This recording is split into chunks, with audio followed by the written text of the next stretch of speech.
Let's now move over to the next chamber, the House of Representatives, where a letter from the president causes a stir. Standing in the name of...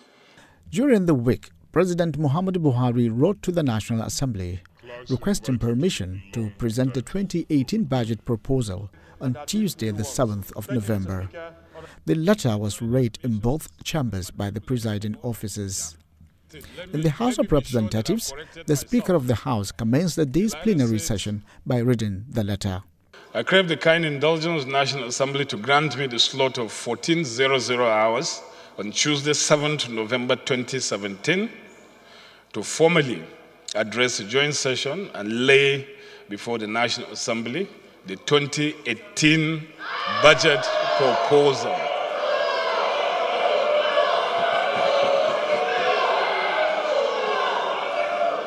It was not well received by some lawmakers. Constitutional right to say no, I wish, but unfortunately we don't have that.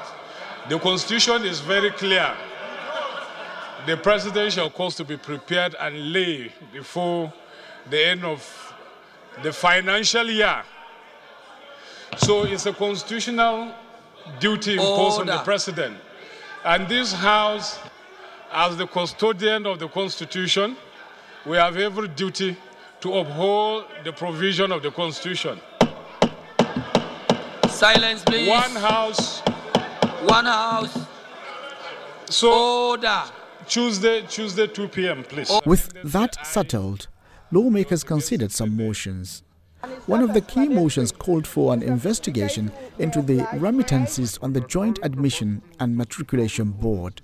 According to the sponsor of the motion, news that the examination body remitted 8 billion naira to government in 2017 after years of just remitting barely $500 million calls for a probe into the finances for the agency. The House therefore observed that the total amount JAMB remitted to the Federation account between 2010 and 2016 is 50,752,488 naira, which is about 1% of the amount the agency remitted to the federal government in 2017 alone.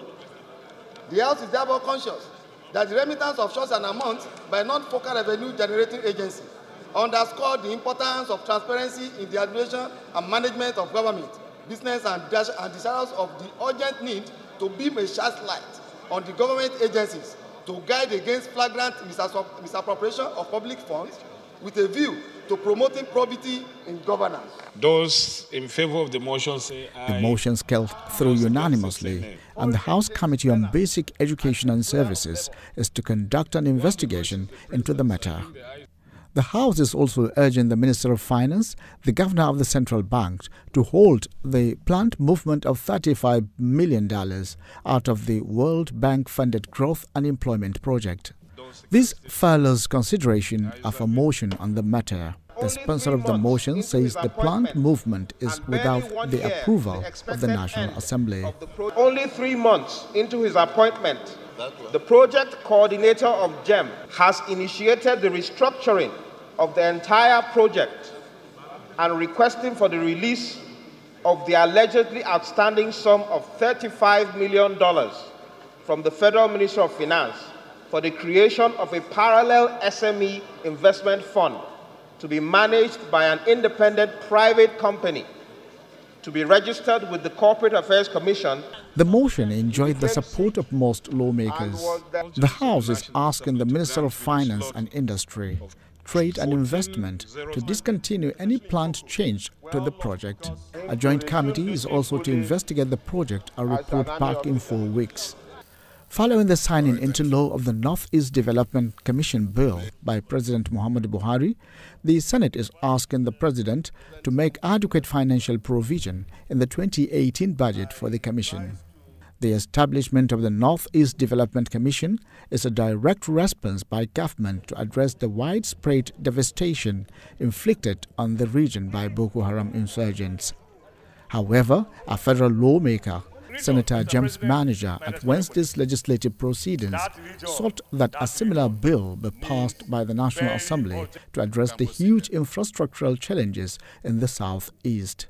For over 1 year now, I have traveled parts of the Southeast. And sadly, almost all the federal rules in the Southeast have collapsed. And therefore, entry and exit of the Southeast have become increasingly difficult and painful.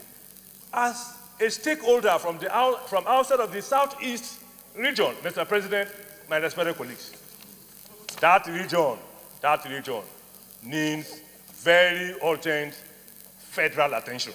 And therefore, Southeast Development Bill that we passed, we read on the floor of this Senate must be worked upon expeditiously, just like the Northeast Development Bill that has been assented to by Mr. President.